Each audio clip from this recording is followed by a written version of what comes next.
Muy buenas noches, es una alegría que podamos compartir este momento de Raíces del Adventismo. Ustedes saben que esto comenzó el año pasado, justamente para tener un espacio, un tiempo donde podamos dialogar, podamos compartir justamente temáticas, ¿no? Orientadas a nuestras raíces, a nuestras creencias distintivas, fundamentales. Y el año pasado hicimos sobre el santuario. Este año vamos a abordar justamente la temática de la soteriología de la salvación. Y es por eso que esta noche estamos contentos y agradecidos porque el pastor Roy Graff aceptó, ¿no? con gusto poder compartir con nosotros una temática del todo importante e interesante para que podamos comprender, ¿no? justamente la salvación en el tiempo del fin. Así que vamos a comenzar con una oración. Los voy a invitar que allí donde están, en reverencia, vamos a orar. Querido Padre que estás en los cielos, te damos gracias por la vida, gracias por tus bendiciones y queremos agradecerte por este momento donde podemos reunirnos para poder profundizar, para poder, Señor, comprender tu gran amor y la salvación que tienes para con nosotros. Padre, pedimos tu dirección, tu Espíritu Santo, en los pensamientos, en la exposición del pastor Roy. Te lo agradecemos y lo pedimos en el nombre de Jesús. Amén. Amén. Muy bien, nuestro exponente para esta noche es el pastor Roy Graff, profesor en la Facultad de Teología, doctor en Teología, graduado en Filipinas, ¿no? La licenciatura la hizo aquí y luego en la UPU en Perú realizó sus estudios de maestría y gracias a Dios, ¿no? Va a compartir con nosotros el tema de la salvación en el tiempo del fin, la última generación. Así que, pastor, todo el tiempo es suyo. Bueno, muchísimas gracias. Un privilegio, también una responsabilidad. Es uno de esos temas que cuando uno tiene que hablar parece que se mete en un terreno medio pantanoso. Vamos a tratar de abordar algunos aspectos del asunto. No lo vamos a poder sin duda resolver todo, tratarlo en detalle, pero nos gustaría por lo menos hacer algunos destaques en relación a este tema.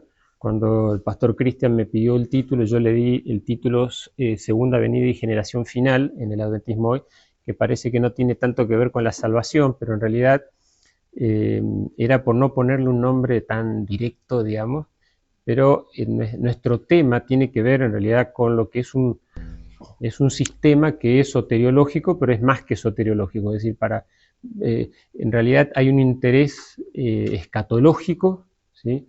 Eclesiológico, pero que involucra claramente una cuestión soteriológica muy importante, muy profunda, y podemos decir que es realmente un sistema en sí. Es un sistema, mientras estaba pensando en la introducción, me sentía tentado a decir, es un sistema parecido al de la teología adventista, pero ellos sentirían que son adventistas también, y además entraríamos en el pantanosísimo terreno de definir qué es teología adventista. Pero vamos a decirlo así, si quisiéramos tomar algo, una referencia paradigmática, podríamos hablar de la teología de Elena de White, dado que Elena de White es uno de los referentes, quizás la autora más citada por lo que se suele llamar la teología de la última generación, que en definitiva es la cuestión que vamos a abordar hoy, ¿no?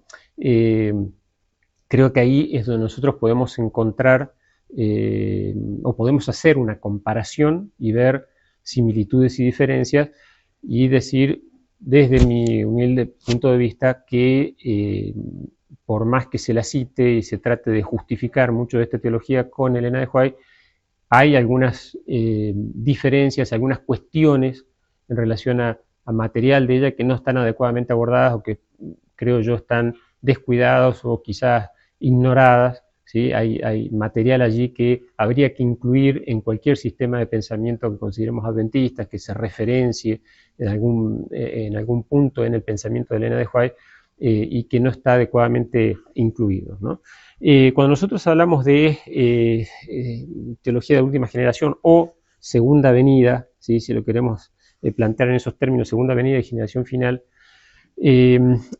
tratamos de una postura teológica, pero que, como les digo, constituye todo un sistema al que se suele denominar teología de la última generación. Algunos le usan otras expresiones como teología del remanente final. Hay otros términos, pero el más común es teología de la última generación, o en inglés Last Generation Theology, ¿sí? Que lo que sostiene es que la vindicación final del carácter de Dios, este tema de la vindicación que es tan importante, descansa en última instancia sobre la generación final que existirá antes de la segunda venida de Cristo, ¿sí? ¿Por qué? Bueno, el razonamiento que se suele asumir aquí es que, bueno, en el marco del tema del gran conflicto, que es tan valioso, tan importante para la teología adventista, hay una cuestión allí de fondo muy importante, que es la vindicación del carácter de Dios. Es decir, el gran conflicto es algo que se da porque se requiere la vindicación del carácter de Dios. ¿Por qué es tan importante este asunto? Bueno, porque cuando Satanás, Lucifer, pues transformado en Satanás, se revela en el cielo contra Dios, hay un cuestionamiento del carácter de Dios, entre otras cosas, cuestiona que Dios es injusto, que su ley no puede ser cumplida, hay cuestionamientos referentes a cómo Dios juzga, tenemos evidencia de eso, por supuesto, en la Escritura, ¿verdad? Génesis 3, Job 1, Job 2, ¿verdad? Donde vemos allí que Satanás acusa a Dios de estar juzgando incorrectamente el carácter de Job, por ejemplo, ¿verdad? Y lo cual es en definitiva un cuestionamiento sobre Dios mismo, más que sobre Job, es un cuestionamiento sobre el carácter de Dios. Entonces, este es un tema importante y en este marco es crucial la vindicación del carácter de Dios. ¿Por qué? Porque dado que el conflicto se desata por un cuestionamiento al carácter de Dios, es importante que quede claro que Dios es justo realmente. Si, Dios, como todos sabemos, podría haber destruido inmediatamente a Satanás luego de la caída, pero si lo hubiese hecho, hubiese dejado en la mente de las inteligencias no caídas la duda con respecto a por qué Dios procedió de esa manera, que de paso es lo mismo que encontramos en el microcosmos ahí de Job, ¿verdad? 1 y 2, donde Satanás acusa a Dios, hace acusaciones sobre el carácter de Job, y Dios podría haberle dicho, te vas de acá, pero no lo hace, sino que permite que Satanás proceda, porque si él no permite eso, hay un riesgo, y el riesgo es que los otros hijos de Dios que están presentes, observando lo que ocurre, de pronto se preguntan por qué Dios no permite que Satanás pruebe su punto, ¿no? Tal vez algo de razón tiene, ¿no? Entonces, esto es en esencia lo que está ocurriendo en el marco del gran conflicto. Ahora, esta posición lo que sostiene es que el pecado sin duda ha impactado sobre la naturaleza humana, y si bien es verdad que Cristo vino a este mundo, vivió como un ser humano, murió, resucitó, ascendió a los cielos, y Él vivió una vida sin pecar, ¿sí? Entonces uno podría decir, bueno, ya está, ya quedó demostrado que Dios es justo, que su ley se puede cumplir, etc. Ellos razonan, por lo menos uno encuentra esto en defensores de esta posición, que desde Cristo hasta el presente el pecado ha producido todavía una degradación mayor, ¿sí? Y por lo tanto, si bien es verdad, Cristo demostró, ¿sí?, que se puede vivir una vida santa, una vida perfecta, y hay otra cuestión que es cómo definimos esto de perfección.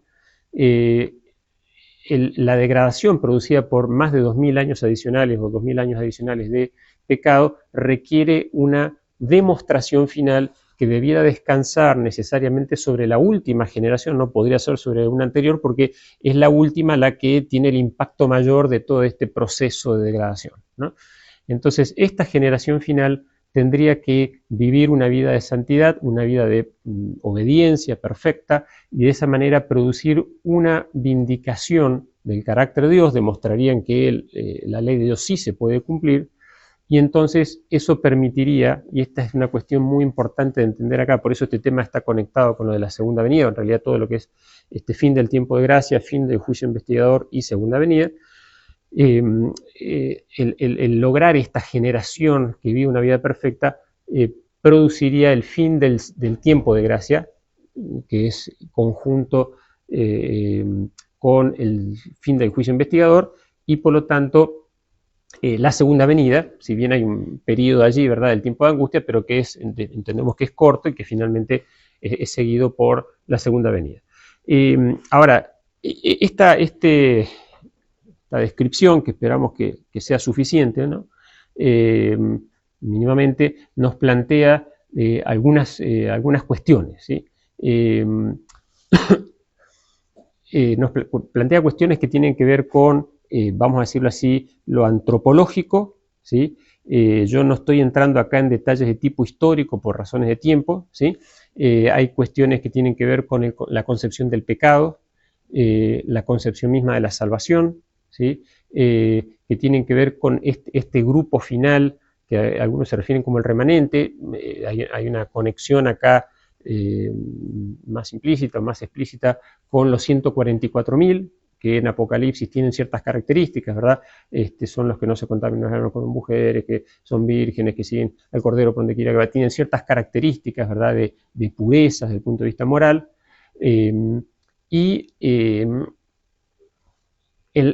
Algo muy, muy importante acá es el rol humano en este desenlace que finalmente termina en la segunda venida de Cristo. Es decir, ¿cuál es el papel del ser humano en este desenlace de los acontecimientos? El fin del tiempo de gracia, el fin del juicio investigador y la segunda venida de Cristo.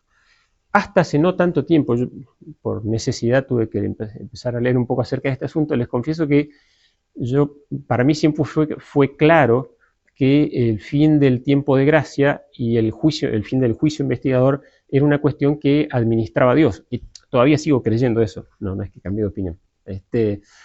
Pero al leer autores, conversando un poco acá con el pastor Cristian, y bueno, leer algunos de los autores quizás representativos, estoy pensando por ejemplo en Herbert Douglass, que seguramente es conocido para muchos por este libro que se llama Mensajera del Señor, pero que él no presenta, por supuesto, en ese libro su posición, pero lo presenta en otros escritos. Es bastante claro que la teología de la última generación entiende que el factor humano es crucial para lograr el fin del tiempo de gracia, el fin del juicio investigador y el fin del tiempo de gracia. ¿Qué queremos decir con esto? Y acá está esta cuestión del material que se utiliza de Elena de White. Ellos utilizan típicamente una cita, la tenemos por acá, de Elena de White, que está en Palabras de vida del Gran Maestro, en español, páginas 47, páginas 48, ¿sí?, donde se habla acerca de la parábola del sembrador, y en el comentario que Elena de White hace acerca de esa parábola, perdón, hemos corrido acá, ella dice lo siguiente. Esta es una de las citas más populares, que más se utiliza justamente para, exponer este tema de la teología de la última generación. Ella dice: Cristo espera con un deseo anhelante la manifestación de sí mismo en su iglesia. Cuando el carácter de Cristo sea perfectamente reproducido en su pueblo, entonces vendrá Él para reclamarlos como suyo. Esta frase, Cristo espera, o Dios espera, ¿sí?, la van a encontrar muchísimo en la literatura de la teología de la última generación. Básicamente lo que se sugiere, se insinúa, se propone, es que Cristo está esperando que esto se produzca para finalmente lograr el fin del tiempo de gracia, el fin del juicio investigador y entonces la segunda venida de Cristo. La cita termina diciendo: todo cristiano tiene la oportunidad no solo de esperar, sino de apresurar la venida de nuestro Señor Jesucristo. Y esto nos introduce a un asunto. Acá pareciera como que Elena de White hiciese eco de 2 de Pedro 3, ¿no?, donde se habla de aguardando y apresurando la venida del día de Dios, ¿sí? Nosotros tenemos que reconocer que con relación a la segunda venida de Cristo, ¿sí?, algunas personas tienen la idea, esto es muy común entre nuestros hermanos, a veces colegas, ¿no?, mucha gente, esto además está por escrito, tienen la idea de que Cristo va a venir en una fecha que Dios determinó y punto. Es decir, el factor humano no juega ningún rol en la fecha en la que Cristo va a venir. Básicamente, la fecha está determinada por Dios de manera, vamos a decirlo así, unilateral, y todo lo que nosotros hagamos está bien, pero eso no cambia nada con respecto a la fecha. ¿Se entiende? Eso no sería bíblico. De hecho, esta cita y toneladas de citas de Elena de White, que no sería imposible de leer acá, pero que son utilizadas generalmente en esta literatura, afirman el hecho de que hay un factor humano que hace que la fecha pueda ser demorada o adelantada. ¿Se entiende? Claro, alguien podría decir, bueno, pero si Dios conoce con anticipación esa fecha, la fecha existe y la fecha es esa. Correcto, pero Dios conoce lo que va a ocurrir y conoce lo que van a hacer los seres humanos, y entonces esa fecha está establecida en función de la interacción entre la voluntad divina y el ser humano con su libertad. O sea, el ser humano tiene la libertad de hacer ciertas cosas que pueden favorecer una fecha más temprana o puede demorar las cosas. De hecho, nosotros tenemos paralelos que tienen un vínculo tipológico, digamos, con esto en el Antiguo Testamento, donde pensamos, por ejemplo, en la experiencia del pueblo de Israel, que sale de Egipto, pudo haber entrado en Canaán en, no sé, menos de 2 años, ¿no? Hay detalles cronológicos, pero puede haber sido 1 año y medio, 2 años, y sin embargo demoró 40. ¿Por qué demoró 40? Demoró 40 porque el pueblo de Israel se rebela contra Dios, y entonces Dios decide que toda la generación que sale de Egipto se va a morir, o sea, toda la generación mayor de 20 años morirá allí en el desierto, solamente los menores de 20 son los que van a entrar.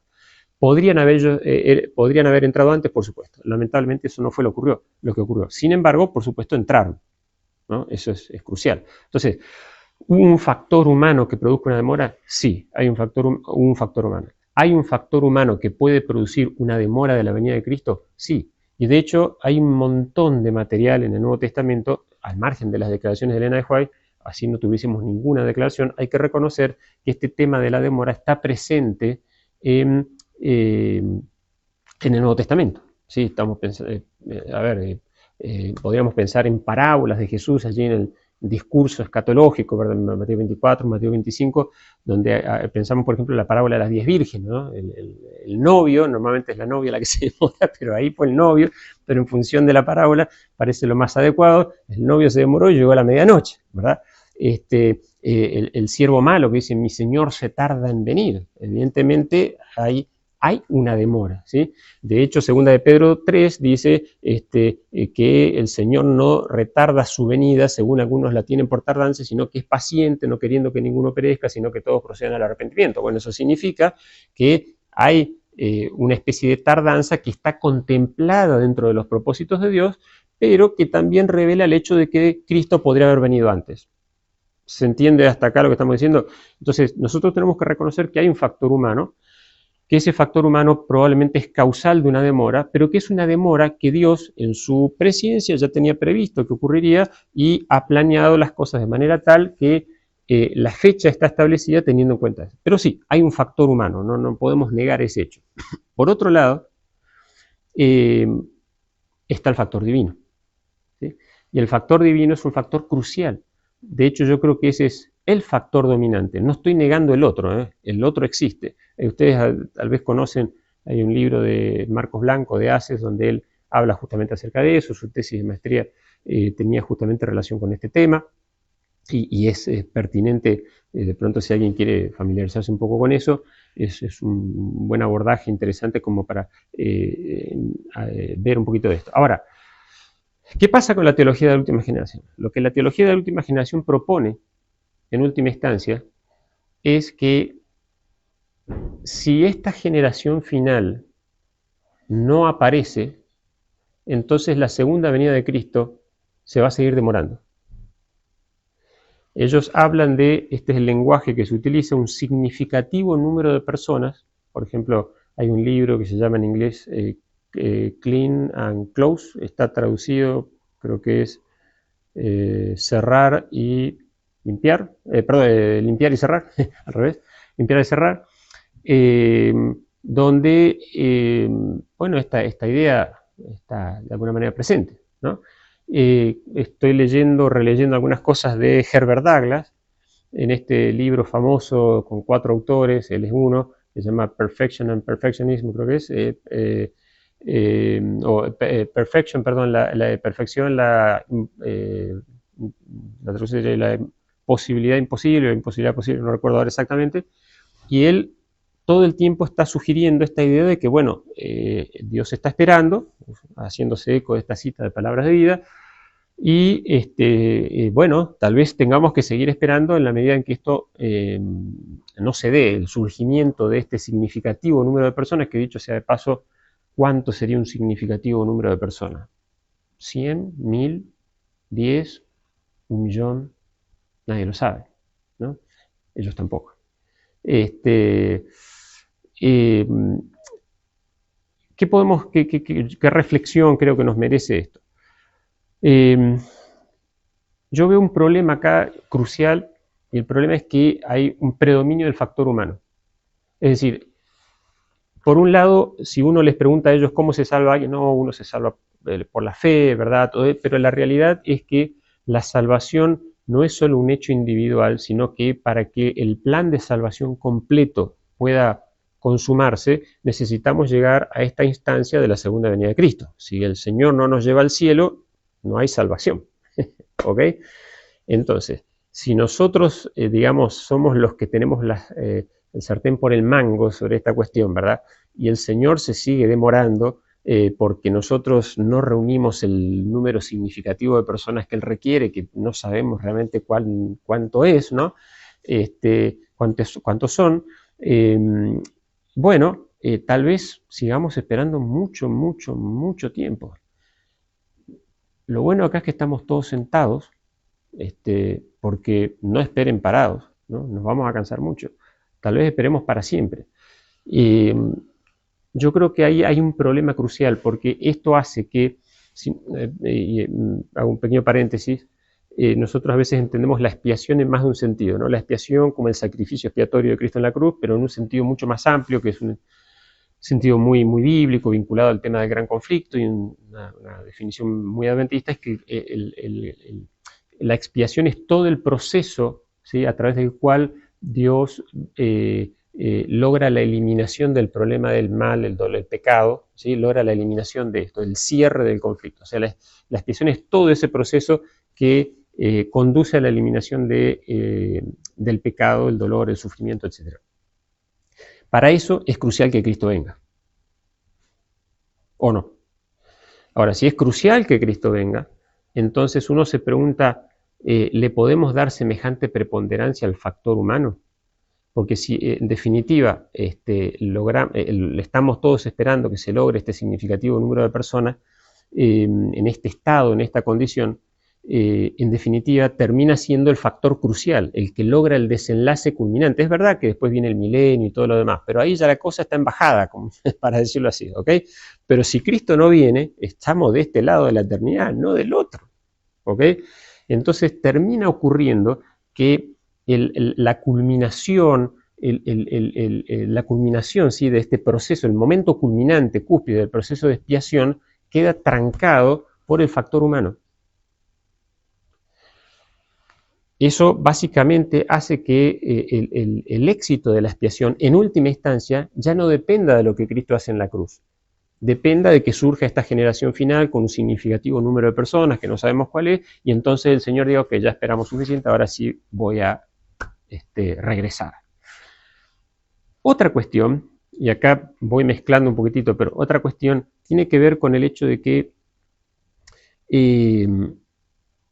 si se espera que haya una generación, ¿sí?, que logre también vivir sin pecar, como lo hizo Jesús, pero con dos complicaciones adicionales, por lo menos dos, tal vez más, pero por lo menos dos. La primera de ellas es que, obviamente, estoy pensando desde la lógica interna del sistema de la teología de la última generación, esta generación final vive al menos 2000 años después de Cristo.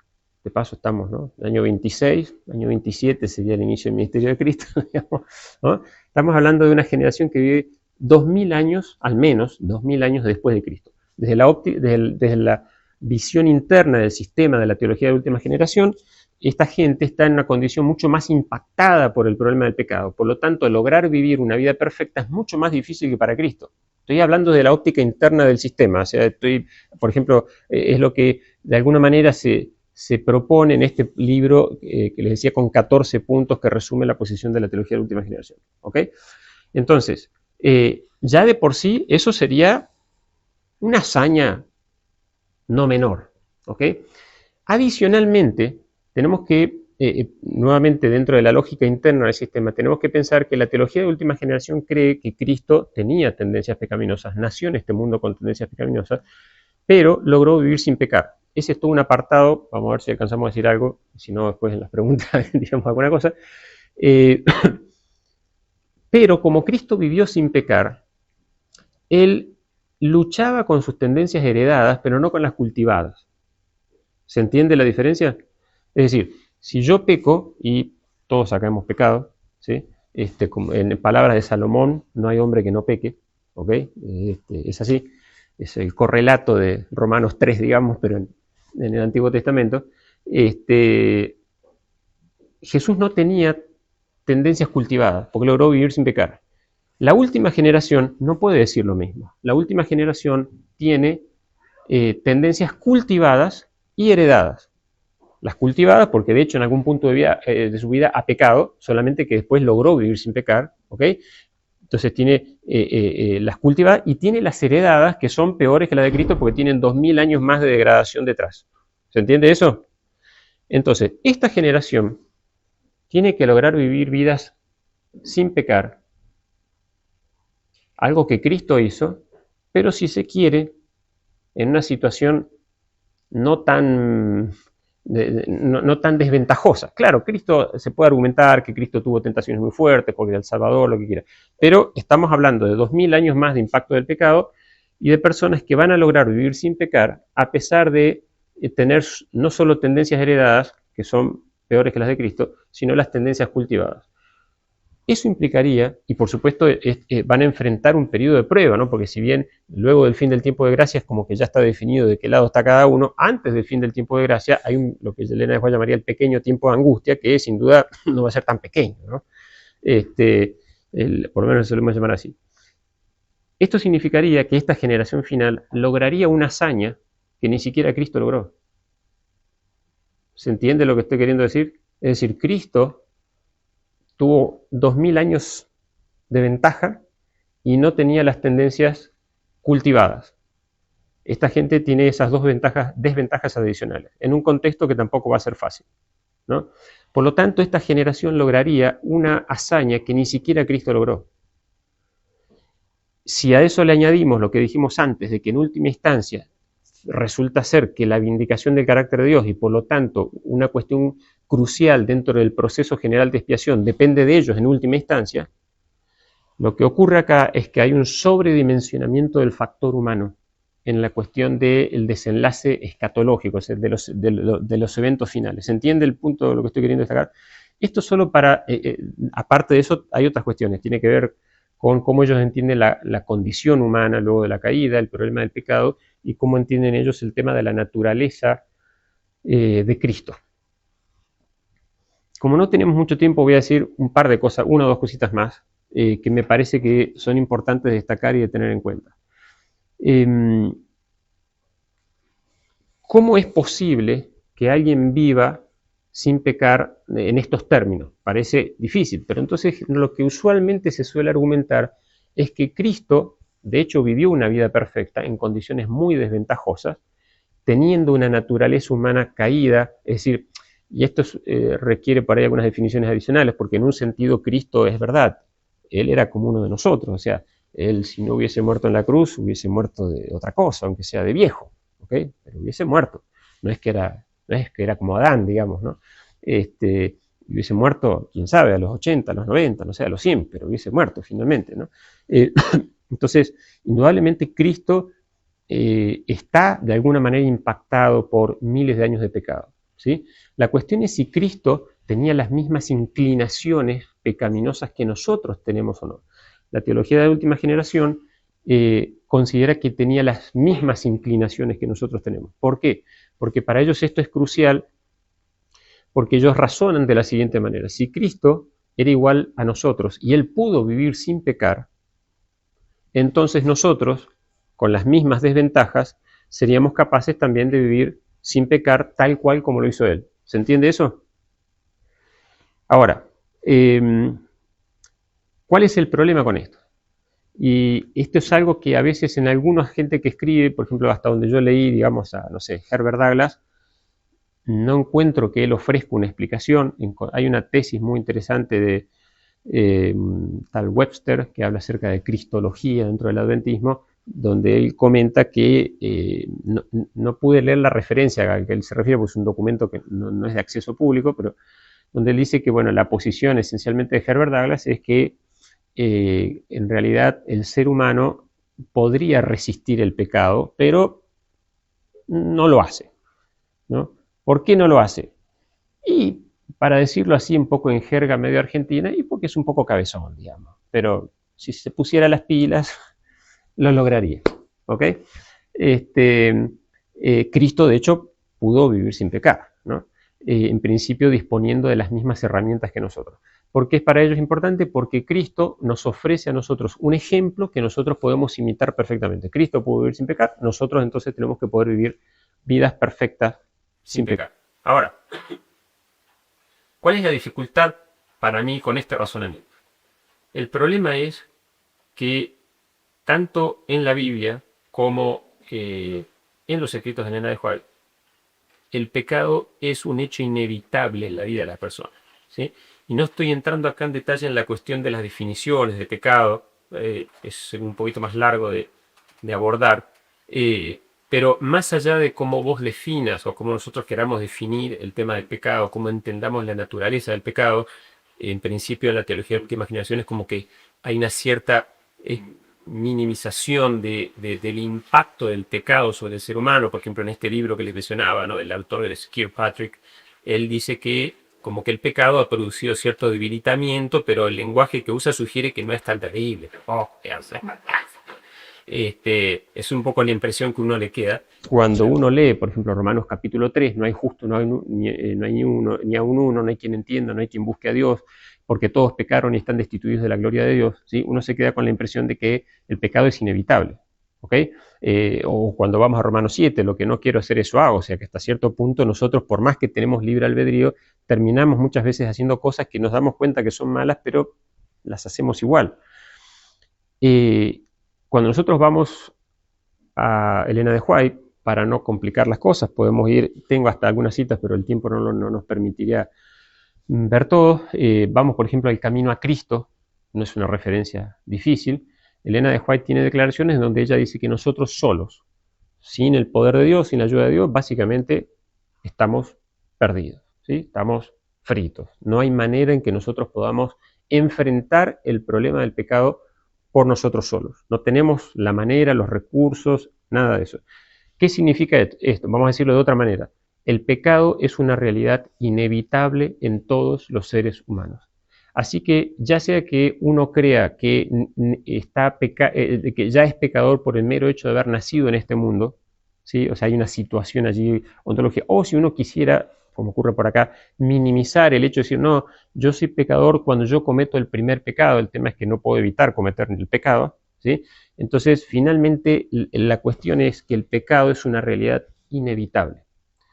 Hay algunos autores que reconocen esto. ¿Sí? Hace poco tuve la posibilidad de conversar, conozco a alguien que defiende esta posición, y entonces estábamos conversando y él me dice, me empezó a hablar de este asunto y él me dice, bueno, como que el pecado es algo que básicamente es una cuestión de conducta, o sea, ¿no? El pecado es infracción de la ley y eso es todo. Y entonces yo le digo, sí, es verdad, pero me parece que bíblicamente, desde el punto de vista de Elena de White, el pecado es inevitable. O sea, no hay nadie que pueda evitar pecar. Y él hizo un silencio y me dice, cierto, me dice. Y él solito razonó y me dice, pero con Cristo era diferente.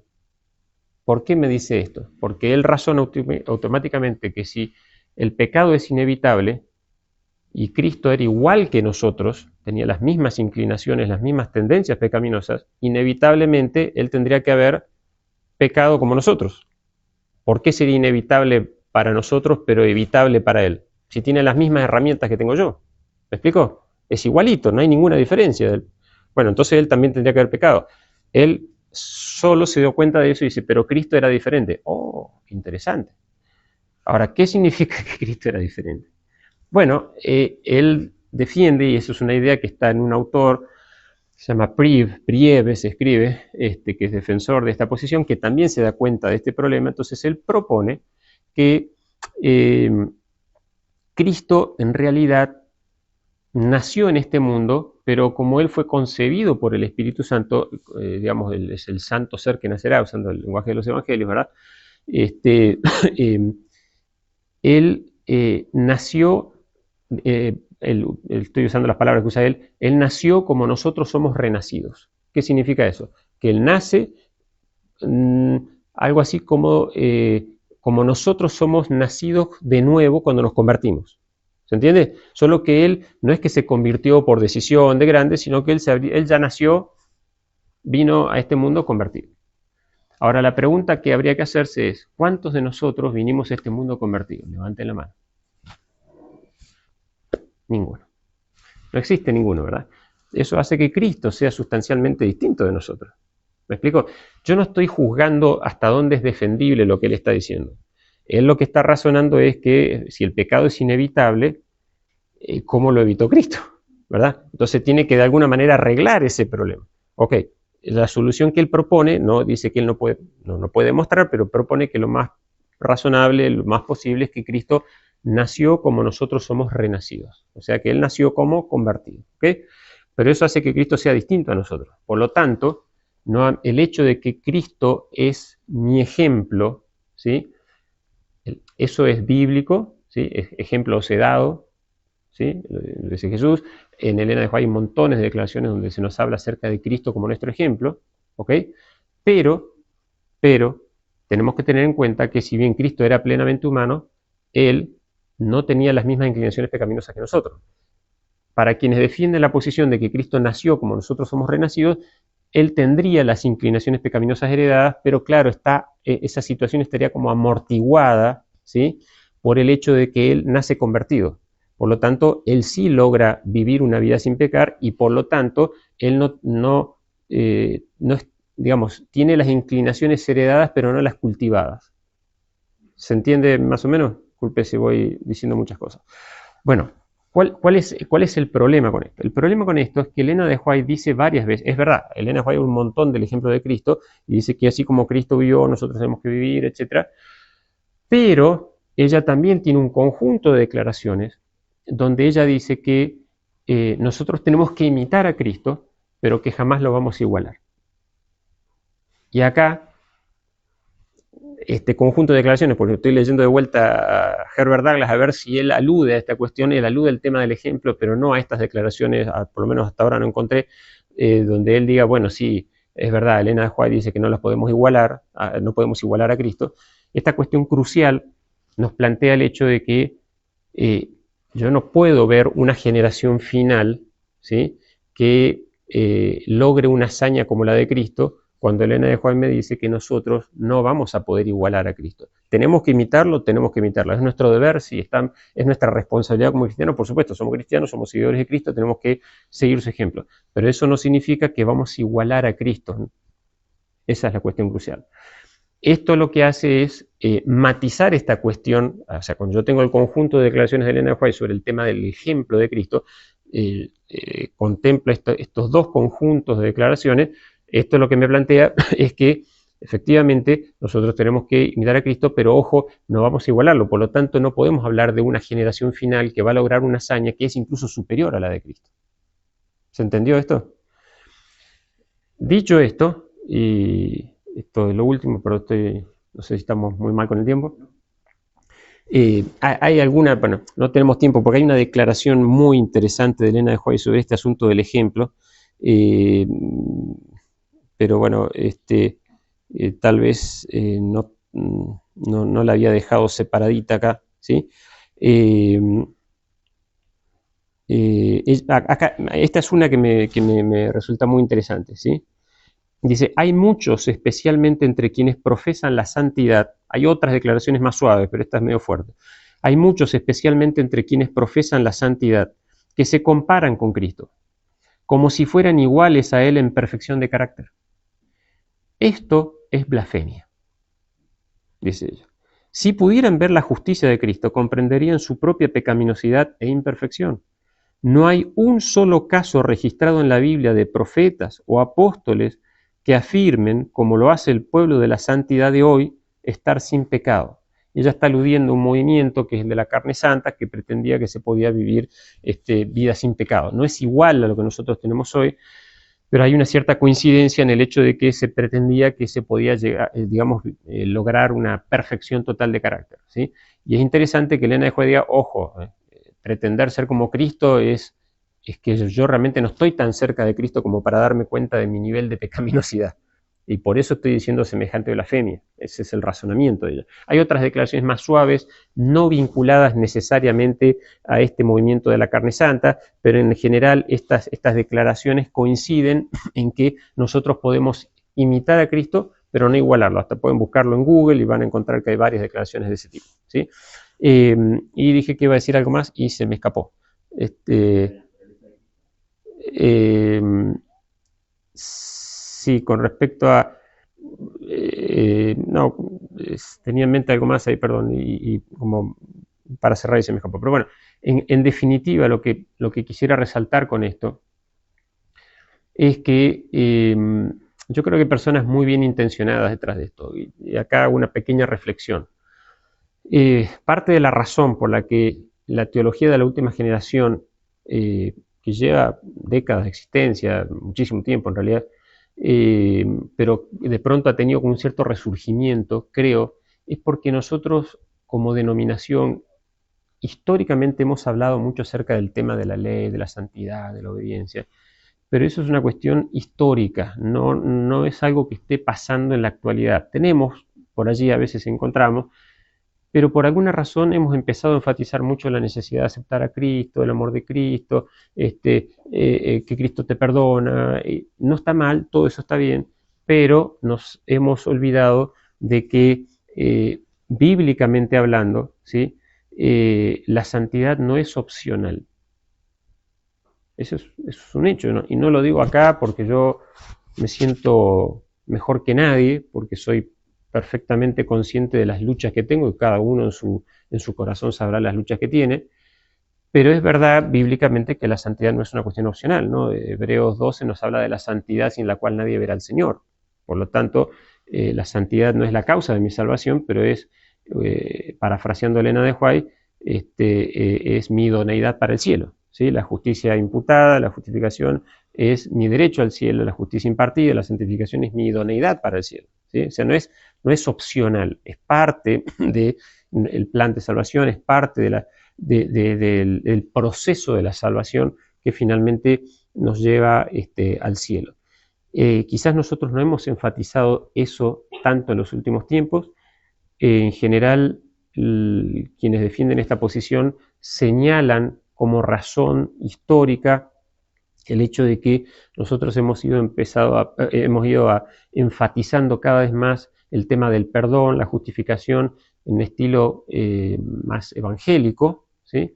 Y entonces hemos descuidado un mensaje que es más distintivamente bíblico y adventista en relación a la salvación, más completo en ese sentido, a pesar de que nosotros históricamente hemos defendido la reforma pro salud, un estilo de vida cristiano, ¿verdad? Mayordomía cristiana, etc. A pesar de que tenemos ese mensaje, no le estamos dando el lugar que debería tener. Dada esa situación, mucha gente que siente que la Biblia habla de la santidad, es verdad, probablemente la Biblia hable más del señorío de Cristo que de Cristo como Salvador, incluso es posible eso, ¿no? He encontrado autores, yo no hice ninguna estadística, pero algunos dicen, la Biblia me habla tanto o más del señorío de Cristo que de Cristo como mi Salvador, o sea, en el sentido de mi vida tiene que ser una vida de crecimiento en la gracia. Ese ha sido un mensaje, ese ha sido un tema importante en el adventismo, no lo es tanto hoy, y mucha gente ha encontrado en este sistema teológico algo que llena su vacío en ese sentido, ¿sí? Y eso implica que nosotros tenemos que hacer un mea culpa y decir, bueno, tal vez nosotros no estamos enfatizando tanto este mensaje, tal vez no estamos viviendo tanto a la altura del mensaje que tenemos, ¿sí? Y de alguna manera hemos propiciado esto. hemos desarrollado defensas con respecto a este asunto de la teología de última generación, pero creo que algo que nos está faltando es integrar el material bíblico, el material de Elena de White, en términos más positivos en relación a este tema. ¿Qué quiero decir con esto? Hay una generación final, algún día va a haber una, ¿no? Algún día va a ser la última, algún día va a llegar una generación final. No estoy diciendo que esa generación final sobre ellos va a descansar el tema de la expiación y que todo lo van a precipitar ellos. No estoy diciendo eso. Yo lo que creo es que Dios preparará una generación final, hay una lluvia tardía que va a llegar, se va a terminar de proclamar el Evangelio, pero el factor crucial es el factor divino que conduce los acontecimientos humanos y prepara el mundo para la segunda venida de Cristo, así como preparó las circunstancias para la primera venida de Cristo. ¿Okay? El Señor no solo espera, y cuando uno lee Palabras de Vida del Gran Maestro, una página antes de esta declaración donde ella habla de que Cristo espera, ¿sí? También Elena de White habla de que Dios coloca la semilla, la cuida, la hace crecer, y ahí está el factor humano, ¿sí? Ahora, la espera de Cristo es como la espera de el sembrador. El sembrador, el buen sembrador, no es el que tira la semilla y se va a ver si crece y que se las arregle como pueda, sino que él va, hace el hoyito, coloca la semilla, cierra, le tira un poquito de agua, viene el día siguiente, que no crezcan yuyos al lado, siempre está pendiente, ¿me explicó? Hace todo de su parte para que eso sea posible. Bueno, yo creo que nosotros vamos a llegar a un desenlace de la historia donde sí, el factor humano juega un rol, tenemos que predicar el Evangelio, el carácter, el desarrollo del carácter de Cristo en nosotros es importante, es crucial, sin duda es muy importante, pero ojo, más crucial es el factor divino.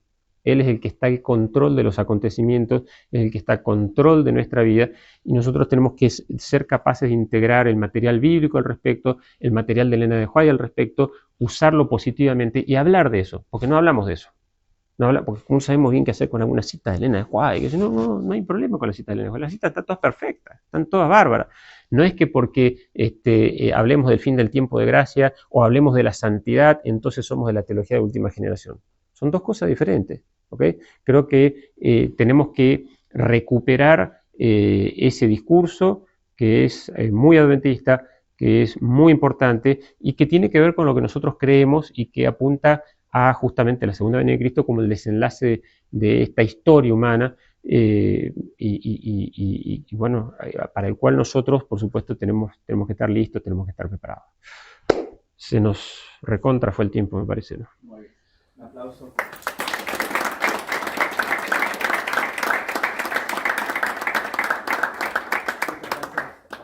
Y vamos a tomar este momento entonces para preguntas que quieran realizar. ¿Están tímidos? Tengo una. Sí. No sé si en algún momento lo mencionó, pero ¿cuál es la asociación que hacen con la naturaleza de Adán? Con la naturaleza de Adán antes de la caída, y no mucha, porque Adán antes de la caída no tendría inclinaciones pecaminosas. En todo caso, ellos hay un énfasis más en la naturaleza humana de Cristo, no tanto en la de Adán, digamos. El tema ahí es la naturaleza humana caída de Cristo que logró vivir sin pecar en este mundo y por lo tanto puede ser nuestro ejemplo. Perfecto, un ejemplo perfecto nosotros podemos imitar sin ningún tipo de problema. Que bueno, justamente creo yo, hay que matizar eso. En realidad, desde el punto de vista de Elena de White, nosotros nunca vamos a igualar a Cristo. Pero no sé si se me está escapando algún dato. Es un montón, uno puede estar leyendo meses de este tema, siempre hay algo más. Muy bien. Sí. Una pregunta. Hay un mensaje que Pastor Mark tiene, no sé si hay un video, Sí. donde da un mensaje respaldando la teología de la última generación. Me gustaría saber qué piensa sobre eso. Y está equivocado. No sé si algo más específico tenés, pero yo vi un video, ayer lo repasé un poquito, me dijeron que hay un segundo, pero no lo estoy encontrando, no sé si hay, hasta donde yo vi uno, que sacó hace unos 4 meses. A ver, él ahí, en ese video en particular, si hay otro no lo sé, pero en ese en particular, él hay varios temas que no aborda. En definitiva, o sea, desde el punto de vista del lenguaje que él usa, en principio él estaría defendiendo la teología de la última generación. No se pronuncia así muy explícitamente sobre cómo entiende el pecado, el ejemplo de Cristo, enfatiza el hecho, bueno, de las características de los 144.000. Por supuesto, eso está en la Biblia, pero bueno, después las cuestiones más complejas de las que estamos hablando acá no las aborda. Hay variantes dentro de esto, o sea, lo que yo estoy tomando es 1 o 2 o 3 autores que son los más como representativos, pero hay variantes para todos los gustos. Hay algunos incluso que creen que Cristo en realidad, o sea, adopta una especie de teología de última generación, pero diciendo que Cristo en realidad no tuvo naturaleza humana caída en el sentido de tener inclinaciones pecaminosas. Tenía debilidades, por supuesto, pero no inclinaciones pecaminosas, estrictamente hablando. No son la mayoría, pero hay algunos. Hay variantes en varias cosas, ¿sí? Algunos, el tema de la perfección, o sea, si nosotros vamos a Andreasen, hasta donde yo vi, parecía tener una posición muy a rajatabla de que se puede ser absolutamente perfecto. Otros posteriores matizan un poquitito eso, ¿sí? Hasta empiezan a hablar de, bueno, perfecto en el sentido de maduro, aunque en la práctica, cuando hablamos de la generación final, es perfecto en el sentido no tanto de maduro, sino perfecto. Esa es la impresión que me queda, ¿no? Pero están usando más ese lenguaje, hay matices, pero no sé exactamente los detalles de lo que él piensa, porque en ese video, por lo menos en el primero, él no se pronuncia mucho con respecto a varios aspectos de este tema. Una pregunta más. Muy bien, pastor. Muchísimas gracias. Un aplauso nuevamente.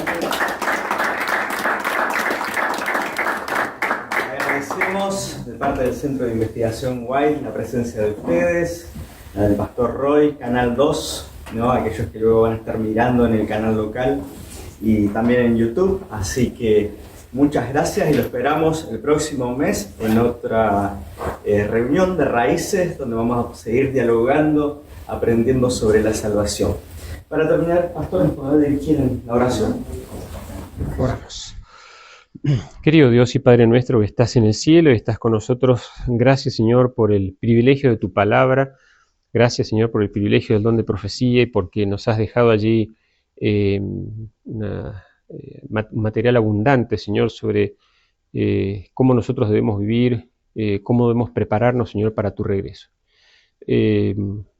Tú sabes, Padre, que en estos tiempos que corren, a veces hay muchas voces acerca de estas cuestiones, de la preparación para tu segunda venida, con respecto a la salvación. Quizás hay mucha confusión, Padre, sobre este asunto tan básico, tan importante que es cómo nos salvamos.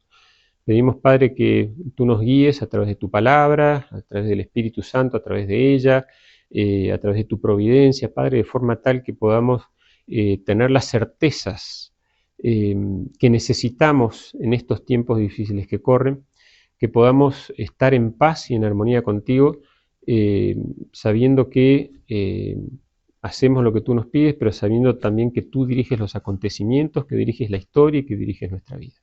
Nos ponemos en tus manos, pedimos todo esto y lo agradecemos sin merecerlo, pero lo hacemos en el nombre de Jesús. Amén.